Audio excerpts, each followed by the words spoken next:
সুপ্রিয় দর্শক, স্বাগতম জানাচ্ছে সর্বশেষ আপডেট বাংলা সংবাদে। শুরুতেই জানিয়ে দেব সংবাদ শিরোনাম, এরপর থাকছে বিস্তারিত। শুরুতেই জানিয়ে দেব ক্রমশ মিলছে সবুজ সংকেত, দেশে ফিরছেন শেখ হাসিনা। কি ভাবছে বিএনপি সরকার? বিস্তারিত থাকছে প্রতিবেদনে। আরও জানিয়ে দেব স্বরাষ্ট্র মন্ত্রণালয়, বিএনপির জোকার রিজার্ভেশন ল্যাবরেটরি। বিস্তারিত থাকছে প্রতিবেদনে।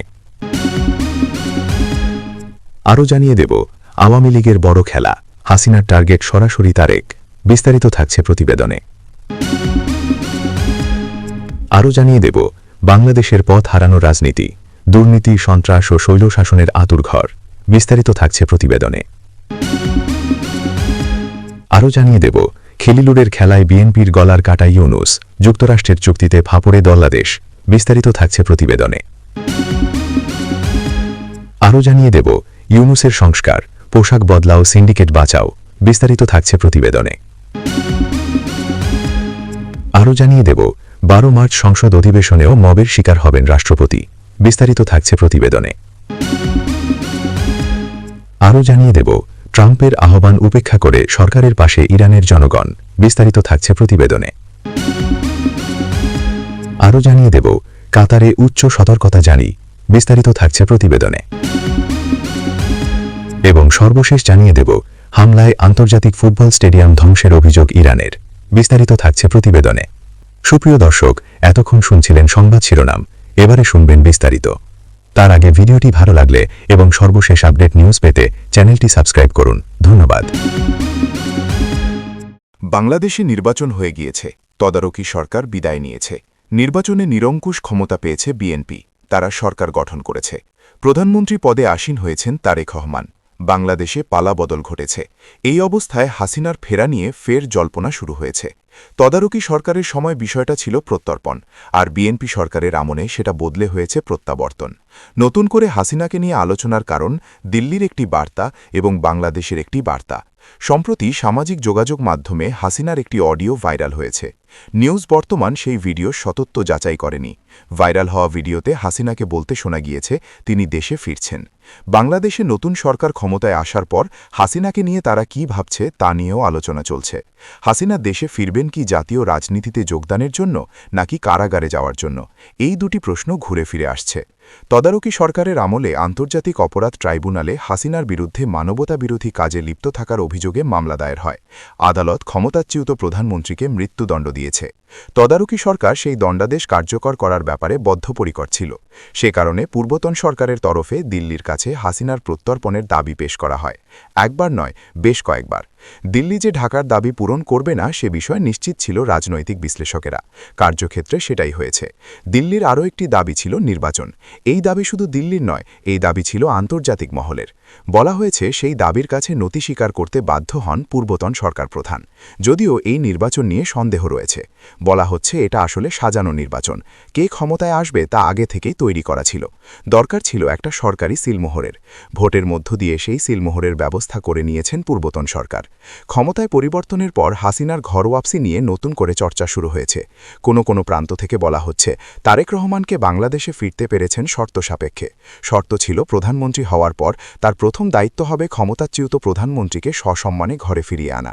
অনেকে বলছে শেখ হাসিনা দেশে ফিরলে তাকে পড়তে হবে ফাঁসির দড়ি, কারণ তিনি মৃত্যুদণ্ডে দণ্ডিত একজন আসামি।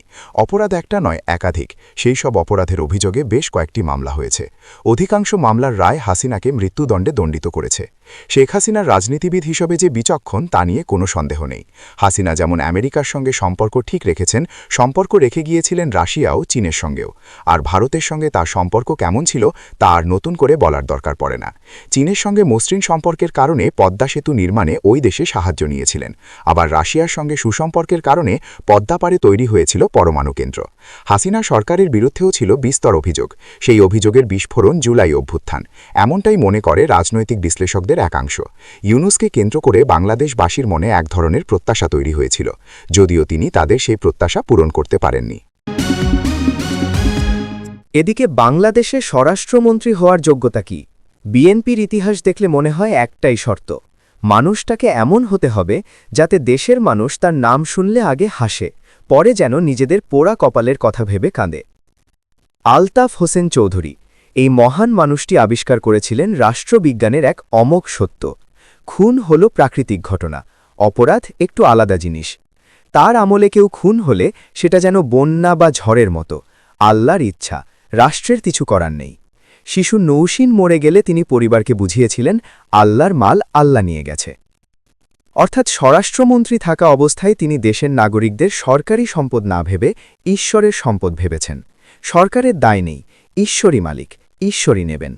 এই দার্শনিক অবস্থান থেকে স্বরাষ্ট্রমন্ত্রীর পদটা আসলে অপ্রয়োজনীয়, কিন্তু বেতন আর গাড়ি তো দরকার। লুৎফুজ্জামান বাবর এই তালিকায় আলাদা উচ্চতায়। তিনি কেবল কথাই নয়, চেহারায়ও বুঝিয়ে দিয়েছিলেন এই পদের জন্য জ্ঞান না থাকলেও চলে, জেল মাখা খাড়া চুল থাকলেই যথেষ্ট।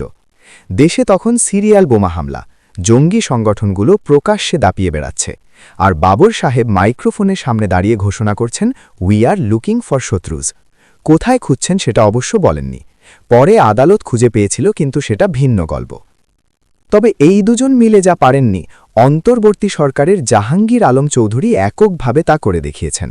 তাকে একসাথে স্বরাষ্ট্র আর কৃষি দুটো মন্ত্রণালয় দেওয়া হয়েছিল, এবং তিনি দুটোকে এমনভাবে মিশিয়ে ফেলেছিলেন যে আলাদা করা আর সম্ভব হয়নি। সাংবাদিকরা মব সন্ত্রাস নিয়ে প্রশ্ন করলে তিনি পেঁয়াজের দাম বলতেন, ধর্ষণের ঘটনায় জবাবদিহি চাইলে বলতেন আলুর বাজার স্থিতিশীল। থানা পরিদর্শনে গিয়ে পুলিশ সদস্যদের জিজ্ঞেস করতেন আজকের মেনু কি। মানুষ রাস্তায় পিটিয়ে মারা যাচ্ছে, আর স্বরাষ্ট্র উপদেষ্টার মাথায় রান্নাঘর। রাত ৩টায় হঠাৎ জরুরি সংবাদ সম্মেলন ডেকে এমন কথা বললেন যা পরদিন সকালে বললে কেউ পাত্তাও দিত না। কি বলেছিলেন কেউ মনে রাখেনি, শুধু মনে আছে রাত ৩টা। বিএনপি সরকার গঠনের পর প্রশ্নটা গতি পেয়েছে। প্রশ্ন হল, আওয়ামী লীগকে কি বাংলাদেশের জাতীয় রাজনীতিতে ফেরাতে চায় বিএনপি? আলোচনা কিন্তু আজও অব্যাহত রয়েছে। দেশের বিভিন্ন প্রান্তে থাকা আওয়ামী লীগের অফিস একটার পর একটা খুলতে শুরু করেছে। হাসিনার প্রত্যাবর্তন নিয়ে সরব নানা মহল। বাংলাদেশের গণমাধ্যমে শেখ হাসিনাকে নিয়ে কোনো খবর এখনও প্রকাশিত হয় না, তবে ভারতের বিভিন্ন গণমাধ্যমে হাসিনাকে নিয়ে একাধিক খবর প্রকাশিত হয়েছে। আগামী দিনেও যে হবে তা নিয়ে কোনো সন্দেহ নেই। সাম্প্রতিক সময়ে হাসিনার দেওয়া একটি সাক্ষাৎকার নতুন একটি বিতর্কের জন্ম দিয়েছে। হাসিনার বক্তব্যকে উদ্ধৃত করে সাক্ষাৎকারের শিরোনাম করা হয়েছে। সাক্ষাৎকারের একটি অংশে হাসিনা জানিয়েছেন, আমার সময়ও বাংলাদেশে ভোট সার্বিক হয়নি। সাক্ষাৎকারের শিরোনামে সেটাই রাখা হয়েছে, আর এখানেই জল্পনা আর প্রশ্নের জন্ম। তবে কি হাসিনার টার্গেট এখন আর ইউনুস নন, তারেক? কারণ বাংলাদেশ ভোট নিয়ে হাসিনার বিবৃতি আমাদের সকলের শ্রণনে রয়েছে। হাসিনা বলেছিলেন, ভোটের নামে প্রহসন হয়েছে। খাতা কলমে ভোট 12 ফেব্রুয়ারি হলেও আগের রাত অর্থাৎ 11 ফেব্রুয়ারির রাত থেকে শুরু হয় ছাপ্পা। বিএনপি যাতে ক্ষমতায় আসীন হতে পারে সে কারণেই তদারকি সরকার আওয়ামী লীগের ওপর থেকে নিষেধাজ্ঞা প্রত্যাহার করতে রাজি হয়নি, আর এর পিছনে তারেক রহমানের প্রচ্ছন্ন সমর্থন ছিল।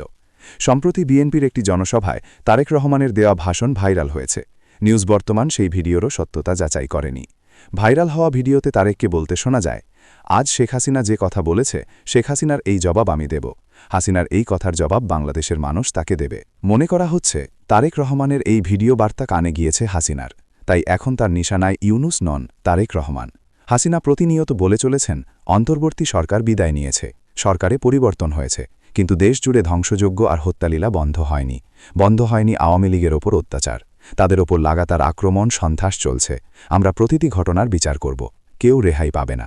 এমনকি তারেক রহমানের দেশে ফেরা নিয়েও মুখ খুলেছেন হাসিনা, বলেছেন আমি সব জানি। একই সঙ্গে সারা দেশে মামলা করারও নির্দেশ দিয়েছেন হাসিনা। বলেছেন দলের যেসব নেতাকর্মী হামলার শিকার তারা আদালতে ইউনুসকে জড়িয়ে মামলা দায়ের করুক। আগামী দিনে এই সব নথি কাজে আসবে। এছাড়াও যে বিষয়টি সকলের নজর কেড়েছে তা হল চলতি মাসের 3টি দিন 7, 17 এবং 26 মার্চ কর্মীদের মাঠে নামার নির্দেশ দিয়েছেন হাসিনা। বাংলাদেশের জাতীয় রাজনীতিতে এই 3টি দিনের বিশেষ গুরুত্ব রয়েছে। এদিকে 2026 সালের মার্চ দেশের রাজনৈতিক মঞ্চে আবারও সেই একই চিত্র, দুর্নীতি, সন্ত্রাস, স্বৈরাচার। যেন কিছুই বদলায়নি, বরং আরও ঘনিয়ে এসেছে অন্ধকার। বিএনপি, যাদের জন্মই হয়েছিল জিয়াউর রহমানের সেনানিবাসে, যাদের রাজনীতি শুরু হয়েছিল দুর্নীতি আর সন্ত্রাসের হাত ধরে, তারা এখনও সেই একই পথে হাঁটছে, শুধু নাম বদলেছে। এখন তারা মন্ত্রিপরিষদ, কিন্তু নাম সর্বস্ব। তাদের কাজের ধরন, তাদের আচরণ, তাদের রাজনীতি কিছুই বদলায়নি। রংপুরের ঘটনাটি শুধু একটি উদাহরণ। যুবদলের এক শীর্ষ নেতা আকিবুর রহমান মনু কেবল ইন্টারনেট কর্মকর্তার রুমে ঢুকে তার স্ত্রী সন্তানকে গুলি করার হুমকি দিচ্ছেন। ভিডিওতে তার উত্তেজিত কণ্ঠ, অশ্লীল ভাষা, ভয়ভীতি এসব কিছুই প্রমাণ করে এই দলের রাজনীতি কতটা নিম্ন স্তরে নেমে গেছে। তারা রাজনীতি করে না, তারা চালাবাজি করে, ভয় দেখায়, গুলি করে। তাদের কাছে রাজনীতি মানে হল ফুটপাতে কাগজ টোকানো, রাতে গুন্ডামি করা। অভাব লজ্জার নয়, কিন্তু জুলুম লজ্জার, আর এই জুলুমই তাদের প্রধান হাতিয়ার। কিন্তু প্রশ্ন হল, দেশে কি স্বরাষ্ট্রমন্ত্রী নেই? কি কাজ করে তারা? প্রতিবারই ঘটনার পর মিডিয়াকে দোষারোপ করা হয়, পুলিশকে বলা হয় রিপোর্ট করতে। মিডিয়ার কাজ হলো খবর দেওয়া, কিন্তু পুলিশের কাজ কি? তারা কি শুধু রিপোর্ট নেবে আর কিছুই করবে না? নাকি তারা নিজেরাই এই সন্ত্রাসের অংশ? দেশের আইনশৃঙ্খলা রক্ষাকারী বাহিনী যদি নিজেরাই নিশ্চুপ থাকে, তাহলে সাধারণ মানুষের কোথায় যাবে? বাংলাদেশ এখন ধর্ষক, খুনি, গুন্ডা, মাস্তান, সন্ত্রাসী, মৌলবাদী, ভণ্ড, বাটপার, মববালদের একটা ভাগার। ধর্ম, রাজনীতি, সমাজ সবকিছুই কলুষিত হয়ে আছে এদের কারণে। যুবদলের মতো সংগঠন, যাদের উচিত ছিল দেশের যুব সমাজকে সঠিক পথে পরিচালিত করা, তারা নিজেরাই হয়ে উঠেছে সন্ত্রাসের প্রতীক। গ্লোবাল ক্রাইসিসের সময়ে তাদের উচিত ছিল দেশের জন্য কিছু করা, কিন্তু তারা করছে উল্টো। এসব কি রাজনীতি? না, এসব হলো সন্ত্রাস। দেশের মানুষ এখন আর সহ্য করতে চায় না, তারা প্রতিরোধ করতে চায়, কিন্তু প্রতিরোধের পথ কোথায়? যখন রাজনৈতিক দলগুলো নিজেরাই দুর্নীতিগ্রস্ত, যখন আইনশৃঙ্খলা রক্ষাকারী বাহিনী নিজেরাই নিশ্চুপ, তখন সাধারণ মানুষের কি উপায় থাকে? দেশের রাজনীতি গত 18-19 মাসে এমন এক পর্যায়ে পৌঁছেছে যেখানে মানুষের আস্থা হারিয়ে গেছে। তারা আর বিশ্বাস করে না গত 18-19 মাস ধরে রাজনীতি করে চলা কোনো দলকে, কোনো নেতাকে। কারণ এখন যারা রাজনীতি করছে তারা সবাই একই, সবাই দুর্নীতিগ্রস্ত, সবাই সন্ত্রাসী। এদিকে একটা চুক্তি, আর সেই চুক্তিকে কেন্দ্র করে পদ্মায় তৈরি হয়েছে গভীর নিম্নচাপ। এই চুক্তি হয়েছিল পূর্বতন তদারকি সরকার প্রধান ইউনূসের আমলে আমেরিকার সঙ্গে। নির্বাচনের মাত্র কয়েকদিন আগে এই চুক্তি স্বাক্ষরিত হয়।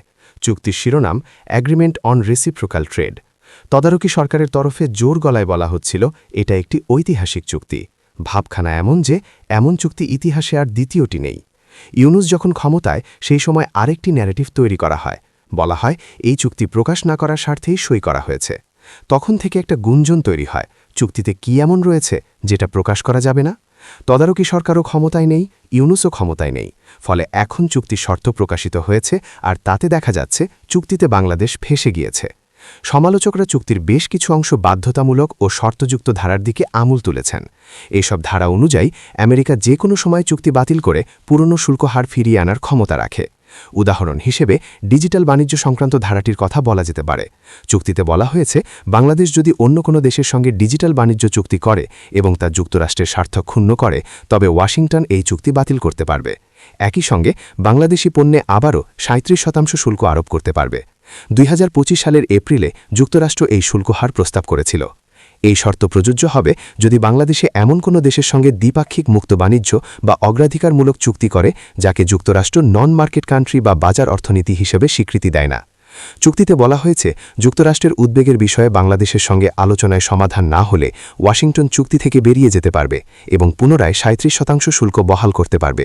এই উচ্চ হারে শুল্ক আরোপ হলে যুক্তরাষ্ট্রে বাংলাদেশের রপ্তানি বড় ধরনের ধাক্কা খাবে। কারণ তৈরি পোশাক ও অন্যান্য পণ্য রপ্তানি করে বাংলাদেশ যে আয় করে তার প্রায় 1/5 আসে যুক্তরাষ্ট্রের বাজার থেকে। গত 9 ফেব্রুয়ারি অন্তর্বর্তী সরকার ও ট্রাম্প প্রশাসনের মধ্যে এই চুক্তি স্বাক্ষরিত হয়। এতে এমন একটি ধারাও রয়েছে যা বাংলাদেশকে যুক্তরাষ্ট্রের স্বার্থ ক্ষুণ্ণকারী কোনো দেশ থেকে পারমাণবিক চুল্লি, জ্বালানি রড বা সমৃদ্ধ ইউরেনিয়াম কেনায় বাধা দেবে। তবে একটি ব্যতিক্রম রাখা হয়েছে।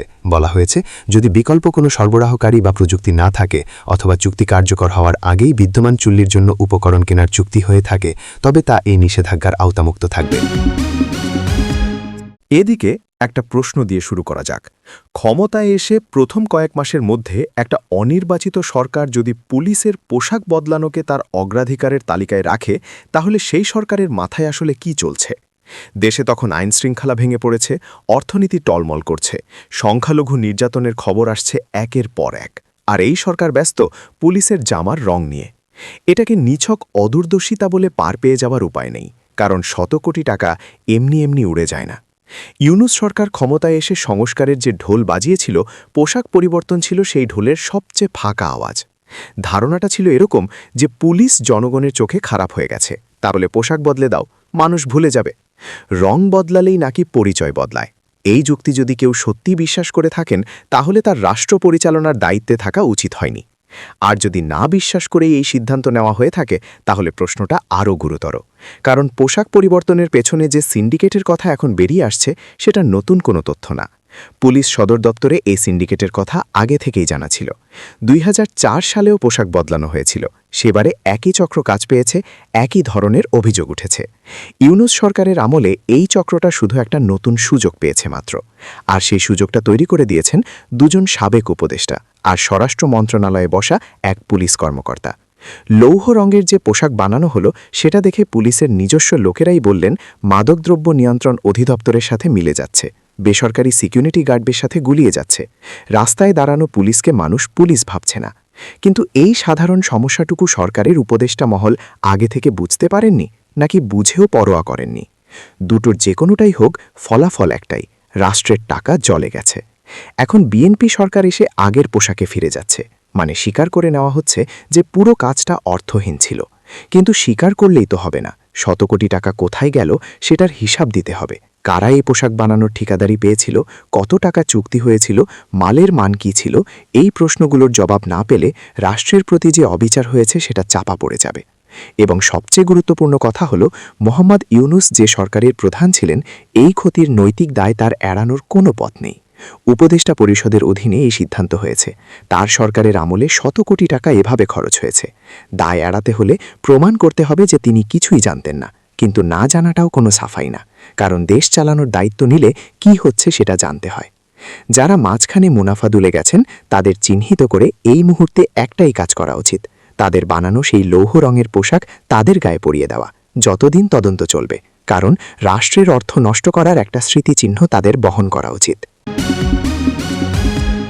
এদিকে যুক্তরাষ্ট্র ও ইসরায়েলের হামলার পর ইরানে জনগণের বড় একটি অংশ সরকারের প্রতি সমর্থন জানিয়ে ঐক্যবদ্ধ হচ্ছে বলে জানিয়েছেন তেহরান ভিত্তিক এক বিশ্লেষক, খবর আল জাজিরার। ইরানের নেতাদের বিরুদ্ধে জনগণকে নিজেদের দেশ ফিরে নিতে আহ্বান জানিয়েছিলেন মার্কিন প্রেসিডেন্ট ডোনাল্ড ট্রাম্প। তবে বাস্তবে এসব হামলার পর অনেক ইরানি সরকারের পাশে দাঁড়িয়ে দেশকে সমর্থন জানাচ্ছেন।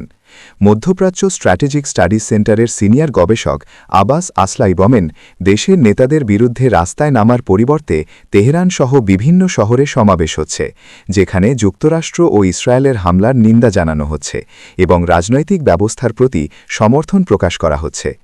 তিনি বলেন, সমাজের একটি অংশ আগে মনে করত অর্থনৈতিক অবস্থা বা রাজনৈতিক ব্যবস্থায় অসন্তুষ্ট হওয়ায় হয়তো ট্রাম্প তাদের সহায়তায় এগিয়ে আসবেন। তবে বর্তমান পরিস্থিতিতে অনেকের কাছেই পরিষ্কার হয়ে গেছে যে যুক্তরাষ্ট্র তাদের সহায়তা করতে আসেনি। এদিকে কাতার কর্তৃপক্ষ বাসিন্দাদের জন্য একটি উচ্চ জরুরি সতর্কতা পাঠিয়েছে। দোহায় একাধিক বিস্ফোরণের শব্দ শোনার পর এটি করা হয়েছে, খবর আল জাজিরার। বুধবার কাতারের রাজধানী দোহায় একাধিক বিস্ফোরণের শব্দ শোনা গেছে। দোহায় অবস্থানরত সংবাদ সংস্থা এএফপির একজন প্রতিবেদক এ তথ্য নিশ্চিত করেছেন। এর আগে কাতার সরকার জানিয়েছিল, মার্কিন দূতাবাস দোহার আশপাশের বাসিন্দাদের সতর্কতামূলক ব্যবস্থার অংশ হিসেবে অন্যত্র সরিয়ে নেওয়া হবে। গত শনিবার যুক্তরাষ্ট্র ও ইসরায়েল যৌথভাবে ইরানে হামলা চালানোর পর জবাবে ইরান মধ্যপ্রাচ্যের বিভিন্ন স্থানে মার্কিন স্থাপনা নিশানা করেছে। চলতি সপ্তাহে সৌদি আরব ও কুয়েতের মার্কিন দূতাবাস হামলার শিকার হয়েছে। এছাড়া দুবাইয়ের মার্কিন কনসুলেটেও হামলার ঘটনা ঘটেছে। এদিকে ইরানের তেহরানে অবস্থিত আন্তর্জাতিক ফুটবল ভেন্যু আজাদি স্টেডিয়াম সাম্প্রতিক হামলায় ধ্বংস হয়ে গেছে বলে দাবি করেছে দেশটির রাষ্ট্রীয় সম্প্রচার মাধ্যম আইআরআইবি। আইআরআইবি জানায়, দেশটিতে চালানো হামলার সময় তেহরানের আজাদি স্টেডিয়াম মারাত্মকভাবে ক্ষতিগ্রস্ত হয়েছে।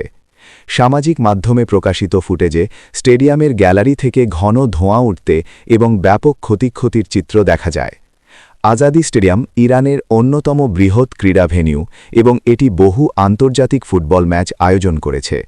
প্রায় ৭৮,০০০ দর্শক ধারণ ক্ষমতার এই স্টেডিয়ামটি ইরানের জাতীয় ফুটবল দলেরও নিয়মিত ভেন্যু।